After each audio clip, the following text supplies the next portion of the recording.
கிறிஸ்துக்குள் பிரியமானவர்களே, ஆண்டவராக இயேசு கிறிஸ்துவின் இனிய நாமத்தில் உங்களை வாழ்த்துகிறேன். தெய்வ கிருபையும் இரக்கமும் சமாதானமும் உங்களோட கூட இருப்பதாக.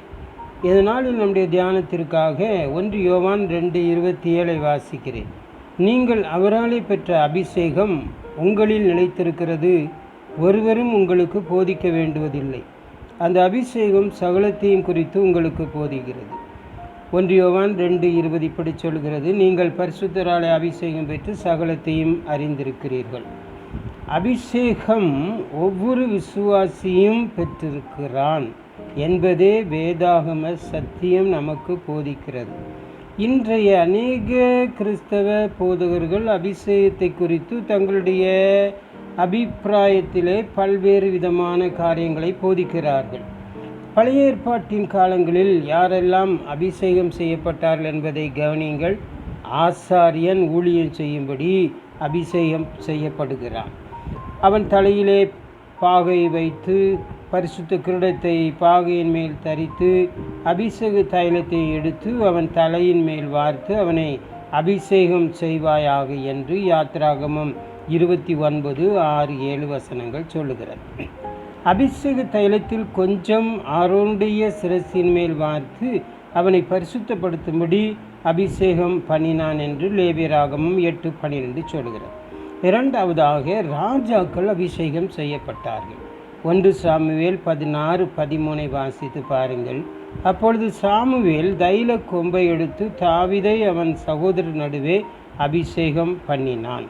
மூன்றாவதாக தீர்க்கதரிசிகள் அபிஷேகம் செய்யப்பட்டார்கள். 1 ராஜாக்கள் 19:16 வாசிக்கும்போது, சாப்பாத்தின் குமாரனாகிய எலிசாவை உன் ஸ்தானத்திலே தீர்க்கதரிசியாக அபிஷேகம் என்று கர்த்தர் எலியாவுடைய சொன்னார். அதை அவன் செய்தான்.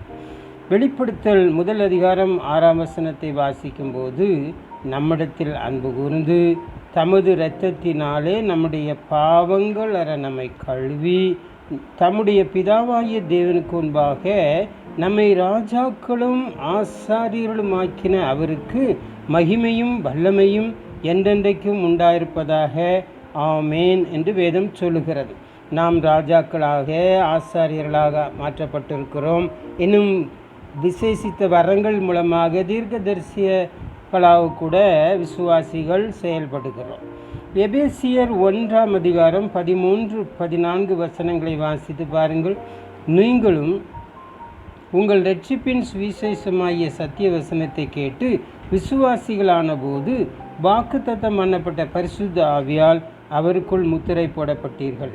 அவருக்கு சொந்தமானவர்கள் அவருடைய மகிமைக்கு புகழ்ச்சியாக மீட்கப்படுவார்கள் என்பதற்கு ஆவியானவர் நம்முடைய சுதந்திரத்தின் அச்சாரமாய் இருக்கிறார். பிரியமான தேவனுடைய பிள்ளைகளே, நீங்கள் என்றைக்கு கிறிஸ்து இயேசுவினால் உங்கள் பாவங்கள் நீங்க அவர் இரத்தத்தினால் கழுவப்பட்டீர்களோ, என்றைக்கு அவரை விசுவாசித்து இரட்சகராக அவரை ஏற்றுக்கொண்டீர்களோ, அன்றைக்கே நீங்கள் பரிசுத்த ஆவியானவரால் முத்திரை போடப்பட்டீர்கள், அதாவது அபிஷேகம் பண்ணப்பட்டீர்கள்.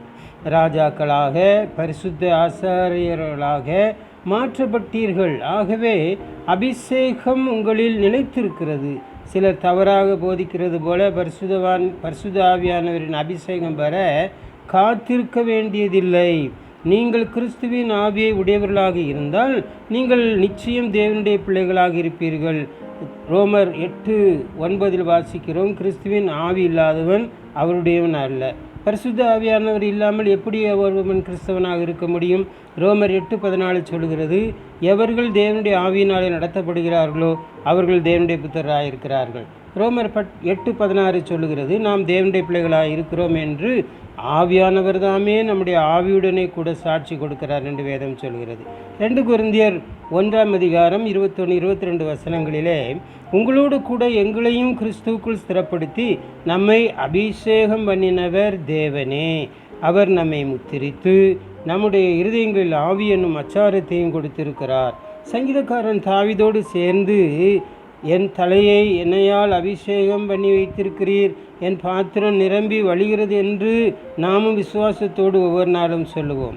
சங்கீதம் 92:10 வாசிக்கிறோம், என் கொம்பை காண்டாமிருகத்தின் கொம்பை போல உயர்த்துவீர், புது எண்ணெயால் அபிஷேகம் பண்ணப்படுகிறேன் என்று மகிழ்ந்து கிறிஸ்துக்குள் களி கூறுவோம்.